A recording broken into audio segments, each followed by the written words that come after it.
Hey, I'm Nick and welcome to the Shootsta Show recap. This episode is all about how HR and recruitment can support and indeed grow their teams with video. Now, we were joined by special guest Jack Bates, who's an employer brand associate from PwC UK. He discussed with me why video for HR and recruitment is a no-brainer. Why should HR teams use video and what are the benefits? I think with video you can encompass so much more in any sort of messaging you're looking to get out there than you can on a big page of wording, should I say.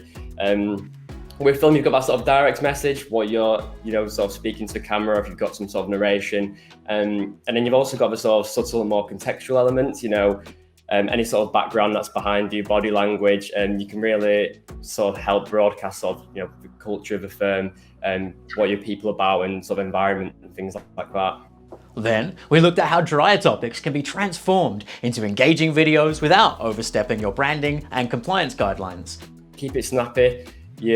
Especially if it's going to the external market, I think you want to keep it sort of around the 2-minute mark max, because using attention spans don't last much longer than that, especially when it's something like recruitment processes and all that sort of thing. I think another great tip as well is if you can get multiple people, if it's a people-focused video, if you've got people delivering something to the camera, I think having multiple people is great. You can sort of break up the shots, even use different camera positionings to focus on different backgrounds and just keep the video sort of fresh as you go along. And then also things like music, location, and how you frame different shots.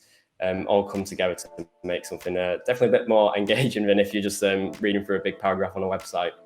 And Jack shared insights from his experiences creating video at PwC too, and of course how he and his team got started with video. So what is your advice to people entering production for the first time or thinking about creating videos? How would you advise them to begin? I think the best thing that I found and I'd recommend is just to get stuck in really. And no one's a pro when they first start, and I think the best way to learn with something like film is just to really go for it, get hands on. If something doesn't work for the first time, you don't have to use it anywhere. You can reshoot maybe and redo things, but I think just getting stuck in there, familiarizing yourself with whatever technology you're working with, and after a few times I'm sure you'll feel confident in going forward. And finally, we answered audience questions live too. I think when you sort of come into those first initial ideas and storyboarding, the key messages that I really need to communicate, highlight them in the script, and then look at how I can actually show those. Now, to hear the entire conversation, be sure to check out the Shootsta Show on our website. Take care.